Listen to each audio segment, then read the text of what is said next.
fundamentally, I live to try and smash the business model of the big food. Everything I do is designed to try and improve population health. Hi everybody, this is Dani Valent and you're listening to Dirty Linen. Thanks so much for spending some time with me. If you're a first-time listener, welcome. We bring you food stories from near and far, satisfying my endless curiosity and hopefully sparking some thoughts, ideas, curiosity of your own. If you love the podcast, please give us 5 stars in whatever platform you're listening. It really helps other people find the show and keeps us going. Super grateful to you for your time. There is so much that you could be listening to, and I'm really thrilled that you're spending some time with me. You are in for a great chat. Connecting food and mood, whether good or bad, is probably not a radical proposal for anyone listening to this podcast, but what's the science behind it? Today's guest is Felice Jacka, Professor of Nutritional Psychiatry and founder of the Food and Mood Centre at Deakin University. Felice's work links the food we eat with our mental well-being. Can foods of different types make us feel better or worse? She's also the author of a popular children's book about gut health called There's a Zoo in My Poo. Felice, welcome to Dirty Linen. Tell us about your work. What is nutritional psychiatry? So nutritional psychiatry, well, the research side of it focuses on understanding how our daily diets interact with our mental and brain health right across the life course. So from the second we're conceived, really, right the way through to the end of life. And that, of course, happens via multiple pathways within the body and the brain. And understanding that is what we do. Understanding the impact of particular foods is something that we're increasingly looking at. But also then we focus on making sure that that research is translated into changes to clinical practice, changes to policy, that sort of thing through our Food and Mood Academy. And do you come at it from the body side first or the mind side? Look, really both. So nutritional psychology is concerned with how we think about food, like our cognitions and understanding and attitudes to food. Nutritional psychiatry is very different in that it focuses on the biological. So even though, of course, we recognise that there's a very important psychological component to food, and as well as a social and cultural and all of those things, certainly economic, but we focus on the biological, and that's psychiatry. You know, it's akin to trying to understand how, particular antidepressants work or something like that. And what's been your pathway?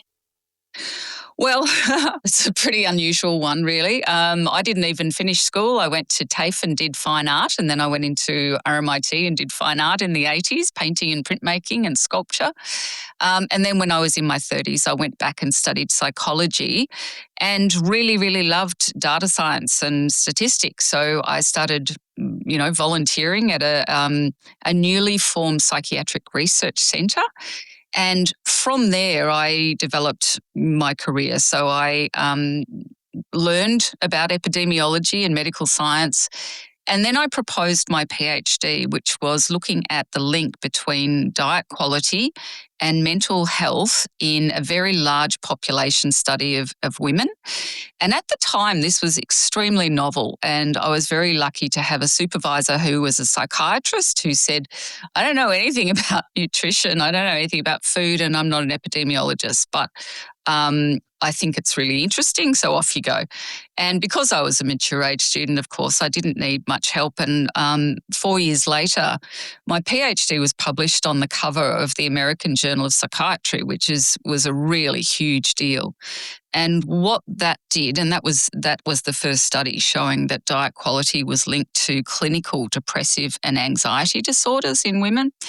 But that study then opened the door to me to go and collaborate with groups all around the world who'd collected data on diet and on mental health and all the other things you need to take into account, like socioeconomic status and body size and other health behaviours. And that allowed me, working with other groups with data that are already being collected, to very quickly develop the evidence base, looking at the links between what mothers eat during pregnancy, what children eat in the first few years of life and their emotional behavioural trajectories, what adolescents eat, which is, such a key time of vulnerability to mental health problems, and then right the way up to older age. And I was able to run the first study in humans linking diet quality to the hippocampus in the brain, which had been shown in animal studies. It hadn't been shown in human studies.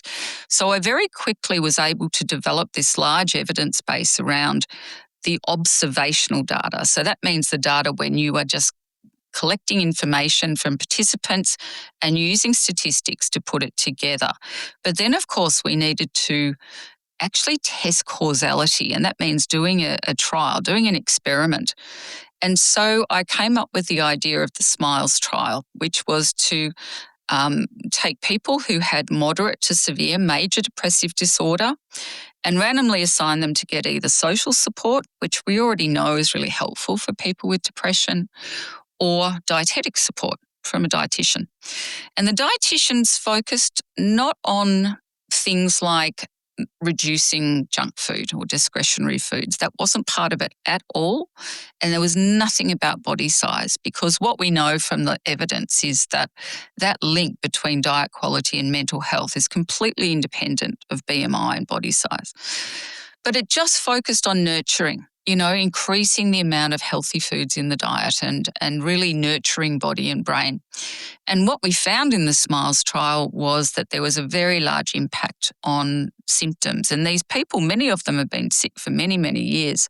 So that study had a huge impact on the field. It was very, very famous and really changed a lot of people's thinking, I think, around psychiatry, because so many of the things that are risk factors for mental disorders are things that are really hard to control, like your genetics or things that happen to you when you're a child, life stress, poverty, these sorts of things. So the knowledge that what you eat could have a bearing on your mental and brain health was really important, and it really got a lot of people thinking and talking. And there was already quite an extended body of evidence around the positive benefits of physical activity for mental disorders. So this added to that, imperative to think about lifestyle as a very fundamental aspect of mental health as well as physical health. And then the Royal Australian New Zealand College of Psychiatrists actually changed their clinical guidelines, which was the first in the world, to include what is essentially lifestyle medicine as the foundation of treatment. So the body of research that we've developed in nutritional psychiatry continues to have a very big impact on psychiatry around the world, on clinical practice. It's certainly represented in well more than 100 very high-level policy documents. Like, for example, the UN Mental Health Report in 2022 cited unhealthy diet as a risk factor for mental disorders. So we see it in the policy documents. But of course, there is no policy changes really that have happened. And this is because big food is big food. It's the largest industry in the world. It is certainly the most powerful. And therefore, governments are very reluctant to act to address that massive elephant in the room. And so I set up the Food and Mood Centre in 2017. And now we're about 50 researchers and students and things. And we look at this question of nutritional psychiatry from lots of different angles. And we're doing all sorts of research from the beginning of life to the end of life. And it's really exciting, really fun, really interesting. And I feel very lucky. Well, I think we're all lucky that your research is creating change. Obviously, yeah, you could always hope for more change. I mean, let's be really basic, Felice. Like, when we're talking about food that nurtures, food that we should perhaps turn to, what are we talking about? Well, it's not surprising. It's nothing in particular. It's not, organic, this from the top of a special mountain range or anything. It's just the things that we know are helpful for our body. So whole foods, essentially, and a diversity of foods. So fiber is very important because the microbiome gut-brain axis is a very important pathway that we look at in terms of understanding how food influences our mental and our brain health. And your gut microbiome, those trillions of bacteria that live in your gut, and of course the ones on your skin and in your lungs and in your nose and in your mouth, they're all involved. But if we just think about the gut and what we eat, the parts of our diet that our own human enzymes can't break down, they're the ones that go down into our colon and feed our gut bacteria. And that is fiber. So that's complex carbohydrates from plants, whole grains, vegetables, fruits, nuts and seeds, legumes, very important. All of the things that contain fiber of all different sorts, fermentable, partly fermentable, non-fermentable. But then also these phytochemicals, these antioxidants, people know them as polyphenols, they're also coming from plant foods. We now think there may be as many as 150,000 of these different types of phytochemicals. We don't understand what they do, but we know that we've co-evolved to have probably receptors to all of these. And they're very important bacteria food as well. Wow. It's such a striking balance of simplicity, just eat a variety of plant foods, and complexity with all these different compounds that I suppose you don't really need to know about as an eater. You just need to eat the rainbow. So tell us about some research findings that really bring this to life. Well, as well as all the epidemiological findings that tell us that no matter where you live in the world, and no matter what your age is and what your body size is, your quality of your diet, and that means foods that are real foods, not ultra-processed foods, but real foods that have their whole structure, and have all that fiber and the polyphenols that you need. Those sorts of diets, whether they're traditional Norwegian diets or Brazilian diets or Chinese diets, they are linked to your mental health, your risk for common mental disorders, depression and anxiety right across the life course. We know now from 5 clinical trials that people, even with very severe depression, if they are supported to improve their diet quality and increase those foods, then their mental health improves. And more recently, we're starting to understand that specific foods like fermented foods, maybe, not just yogurts, but things with particular bacteria that we know are really helpful, can have a positive impact on our brain. So we've just recently run a study where 40 healthy women, we randomly assigned them to get either a yogurt drink, and it's just a product, a Bega product that's on the shelves, but the company also made us a placebo drink, and we randomly assigned the women to just have 130 mils of either the yogurt or the placebo for 8 weeks. So a tiny amount, really. And we did brain scans. And what we saw was that the women who got the actual yogurt with the probiotic bacterium in it, they had a larger hippocampus and more functional connectivity between the hippocampus and the frontal lobe, which suggests better cognitive function, although we didn't actually measure that. We couldn't measure that in such a small sample. We couldn't do that effectively. But also more glutathione, and glutathione's the brain's natural antioxidant.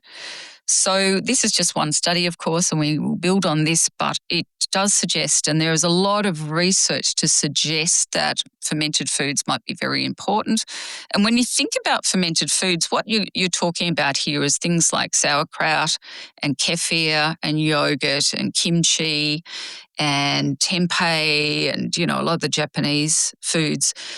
And simply speaking, the bacteria are doing in a jar or in a bottle what they do in your gut, which is breaking down the prebiotic component and producing thousands of molecules. And these molecules are in the fermented foods when you're consuming them. So it's not just about the bacteria that may or may not be in it.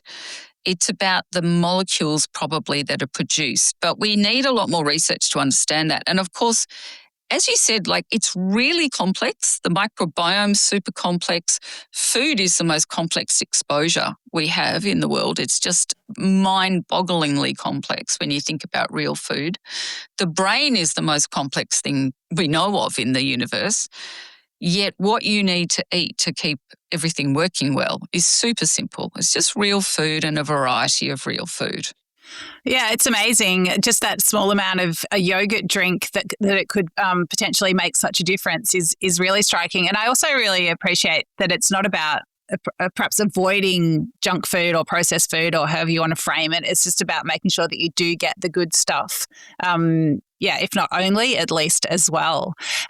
We connected, Felice, first over a story I wrote about gardening and wellbeing, and I was really thrilled to include Farm My School in that. So please go back and listen to my chat with James McLennan, everyone. I'll put a link to that in the show notes as well as my story. So Farm My School has just launched its second farm on disused school ground. They focus on low socioeconomic status areas where other studies have shown that, families with less access to money and I think time always goes along with that are perhaps not able to make healthy food choices all the time. So they teach the kids to garden, they make produce boxes available to the community, and there's a cooking component as well.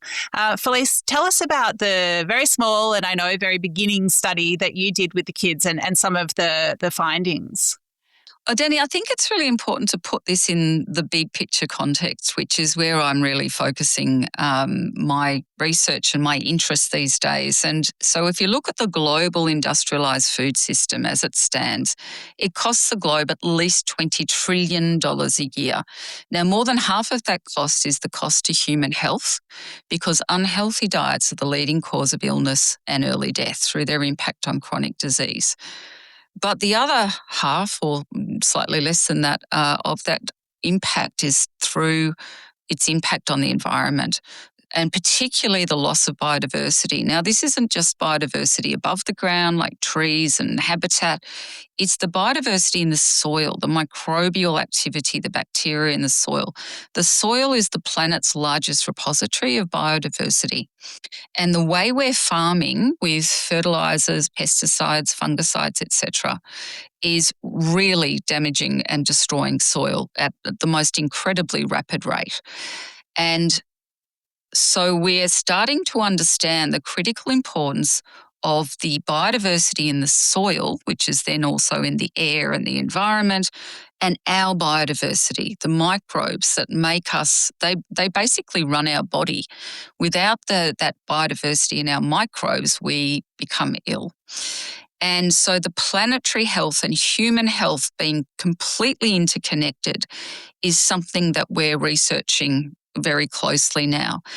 Farm My School is an incredible initiative, and it aims to at least try to mitigate some of the impact of that global industrialised food environment on young people. We know that in Australia, less than 1% of toddlers are eating enough vegetables, and adolescents, teenagers eat on average 7 serves of junk food a day in Australia. So this is not just a matter of people from, scarce backgrounds, limited resources. This is everyone. And this is because of the impact of that industrialised food system on the way we eat. But we do know that people in more disadvantaged areas are more likely to be consuming foods in a diet that is less healthy for them. And we now know that that's linked to, 10 years on, having children that are more likely to develop neurodevelopmental conditions, ADHD, autism, these sorts of things. So it's utterly critical that we address that issue right at the start. And I think that every kid in Australia should be having one good hot school meal every day that has been grown in healthy soils. So regenerative farming principles, which nurture the soil and maintain and replenish that microbial activity in the soil, because it looks like that results in foods that are vastly different to the foods that, you get from potentially unhealthy soils. And so Farm My School aims to really develop it's a model that can be adopted at schools all over the country. I would love to see it scaled up. And the hope is that one day it will inform a school lunch program, and that young people everywhere will be able to have a good meal every day that's grown, and maybe that they've helped to grow themselves. But to begin the big job of evaluating the impact of this program on health, we ran a small pilot study. The first Farm My School was down at Bellarine Secondary College in the Bellarine. And about 3.5, 4 years ago, the whole community came together, and across 24 hours, they built a whole regenerative farm. It was just the most incredible event. Costa came, of course, and the ABC filmed, and it was just such an amazing program. So now this school has this big functioning regenerative farm that the kids can go and do horticulture training in, and, different subjects. But the food is also grown and available to the community, and the school community gets subsidised food. And so what I did was I managed to get a little bit of funding together to take gut microbiome samples from kids at Bellarine Secondary College, and then gut microbiome samples from 15 kids at an equivalent school nearby that doesn't have a regenerative farm. And what we saw, and I mean, this is a very small sample, less than 30 kids, was that the kids at Bellarine, where they were in that environment of the school, they had a slightly different microbiome profile, one that was more health associated, one that had bacteria that we find in the environment and the soil that we know is really important for health. So there was a difference. I think if we did it at scale, we would see a larger impact. And I think it's the first of these studies that are going to show the importance of the environmental microbes. So as well as there's a zoo in My Poo, we're working on a second book now called Space Farts. And that came out of actually work that I did with NASA. I spent 3 days at the Johnson Space Center in Houston, which was an incredible experience, talking to the heads of the human research program, because they're trying to get people to Mars, right?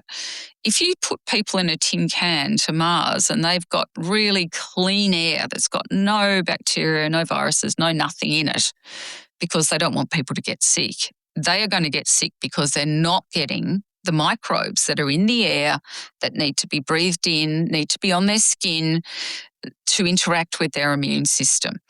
And from that, we did a lot of talking, but we're now writing a book about this because there's some new evidence in Finland too, which is relevant to this, where they showed that children at a daycare centre, well, it's not just one, they've done 3 experiments now with many daycare centres, but one group of daycare centres, their sandpit, if you like, had microbially really active soil added to it.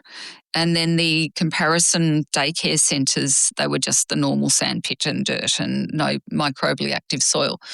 After 2 weeks of structured play, 20 minutes twice a day of the kids at each lot of daycare centres, they found the kids who'd been exposed to the microbially active soil, they had a more diverse microbiome on their skin that linked directly to inflammatory markers in the body, suggesting better immune function. So these environmental microbes that are in the air, they're coming from the soil, are critically important. So it might not even just be around eating the plants that have come from microbially healthy soil, but just being around them. So if every school could have a kitchen garden, or if you've got the room, a farm, and that produce then could even be prepared by kids or just feed into a school lunch program, man, that would make a difference to the health of young people everywhere. And they are the parents of the next generation. We need to mitigate that impact and try to think about prevention of conditions that we know come from having an unhealthy, non-diverse microbiome. Wow, it's all so fascinating. And I'm sure a lot of people would take this in, and it's very counterintuitive. We're told to, wash the dirt off our hands to keep everything clean and sterile. There's a lot of unlearning to do, isn't there? Yeah, I think that hygiene hypothesis has been around for long enough for people to understand now that, kids who grow up in environments like on farms or where there's lots of pets, lots of dogs, siblings, they have a more diverse microbiome and they tend to have fewer allergies and immune-related conditions.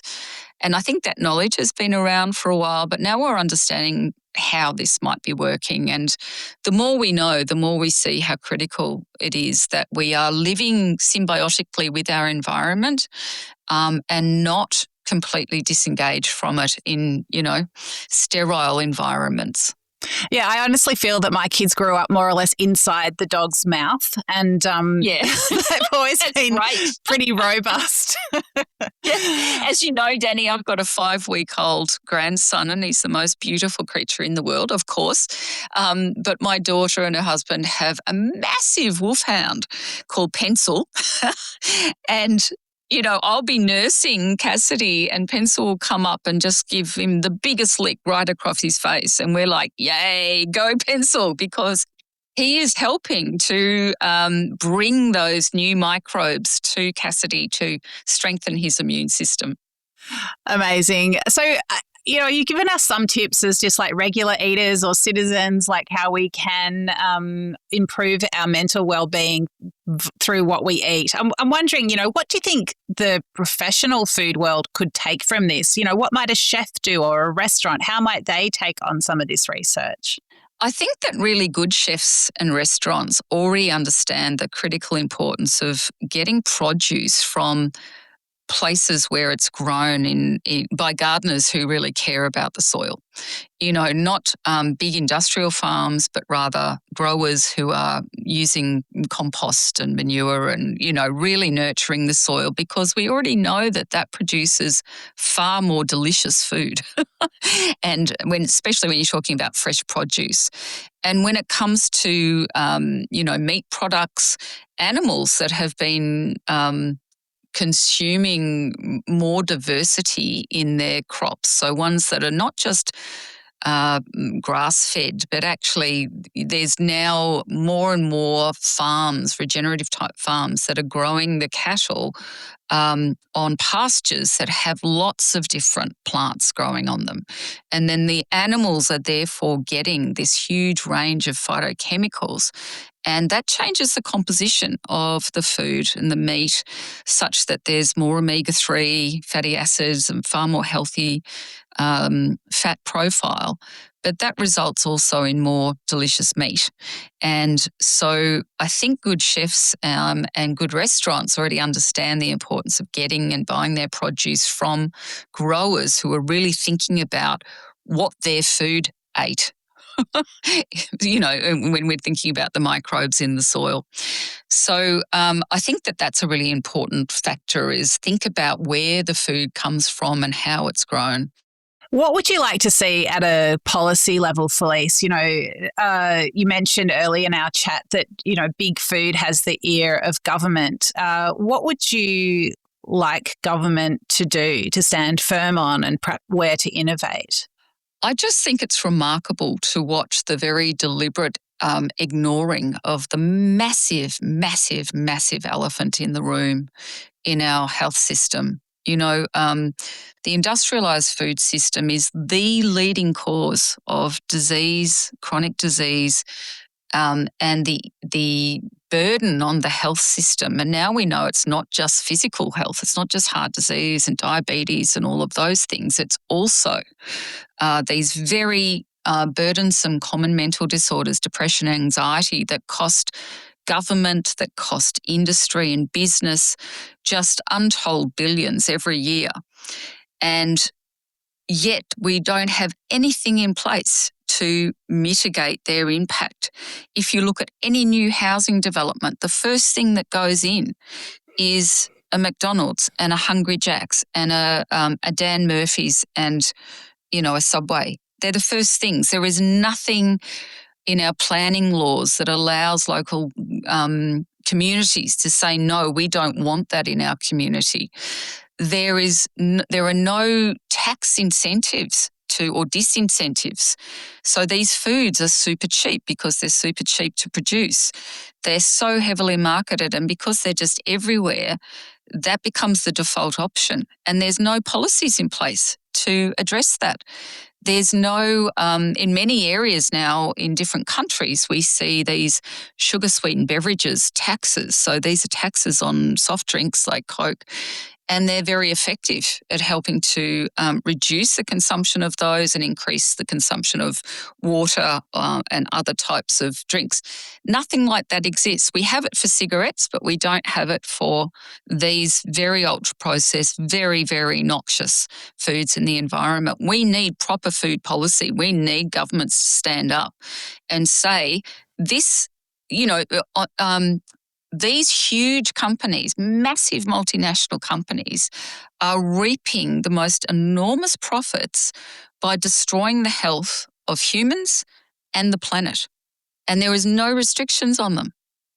I mean, talk about late stage capitalism and having the blinkers on. Why would you allow that to happen?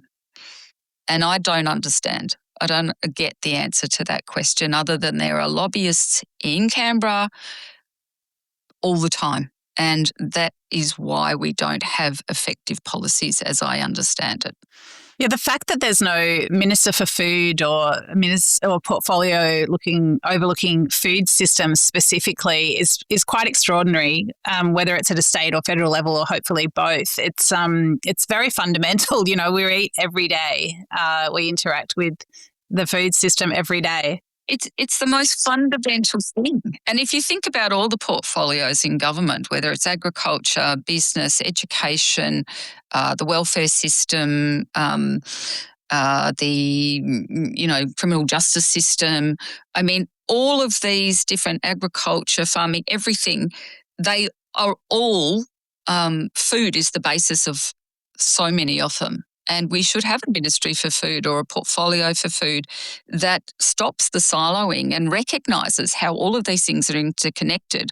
But by improving the food system, by supporting farmers to make the transition to regenerative farming, which we now know we have evidence that has not yet been published, but soon, from very, very large scale, not little tiny test plots, but large scale sheep, olives, wheat and other grains, that you can increase productivity, not reduce it, increase productivity and reduce input costs by using processes to fast track the recovery of the soil and the landscape restoration. And by supporting farmers to make that transition and supporting communities to access local foods rather than foods that have been trucked across Australia and across the globe, you can have a major impact on people's health. But it really takes that oversight through a ministry or a whole portfolio that understands how all these things are interconnected.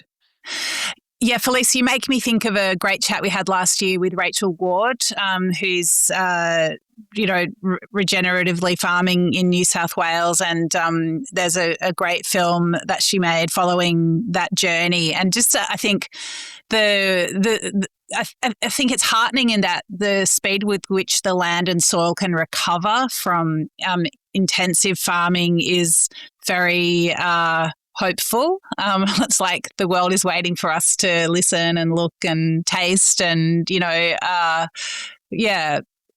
realize that we are interconnected beings.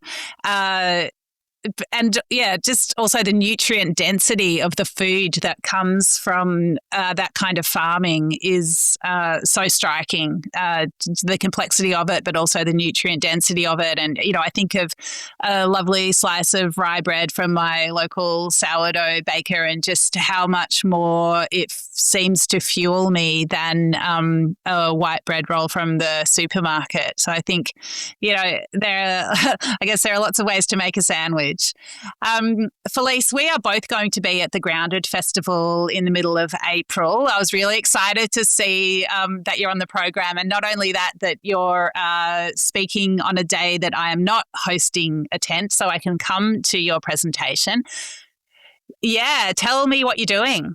Oh, well, I'm not sure. Matthew Evans he's just like, I'll turn up and you just point and I will go and talk about whatever you want me to talk about. He knows that I could talk for hours, underwater in my sleep. But I spoke at the first Grounded Festival that Matthew had at Fat Pig Farm the year before last down in Tasmania. It was one of the best experiences of my life. It was so wonderful. And of course, Matthew will be there, and I think I might be speaking with him or on a panel with him at one point. Jake Robinson's going to be there. So Jake is my collaborator on our new book, Space Farts, and he's the most remarkable man. He's written lots of books. His background is as an ecologist, but he is now a environmental microbial expert. And I mean, he understands microbes in the environment like no one else I've ever met. And, in the air, not just in the soil. And he's really fascinating. So I think I might be talking with him. I should have a look at the program, but really it's one of those things where there's so many parts to this story. There's so many and so much really exciting new research that we are doing, that others are doing, that really I could talk on pretty much any aspect of the food system and any aspect of physical, mental health, depending on the need. And it's a really lovely opportunity with Grounded that I don't get up there with a PowerPoint and give a structured talk. It's really a conversation and people ask lots of questions, and it's such a vibrant, really exciting atmosphere. I'm so looking forward to it. Felice, why do you do what you do? Look, I think fundamentally I live to try and smash the business model of the big food. Everything I do is designed to try and improve population health. It is so infuriating to me that big food is allowed to destroy the health of people and the planet with absolutely no restriction. And they're so effective at doing it. It's like with the smoking thing where they promote misinformation and disinformation through their channels in such an insidious way that people get really confused about, well, I don't know if this is healthy or unhealthy. And then you've got really unhelpful things like the star rating system, which nobody understands. We have no proper policies. We have nothing in place to help people to understand what is healthful food and what isn't.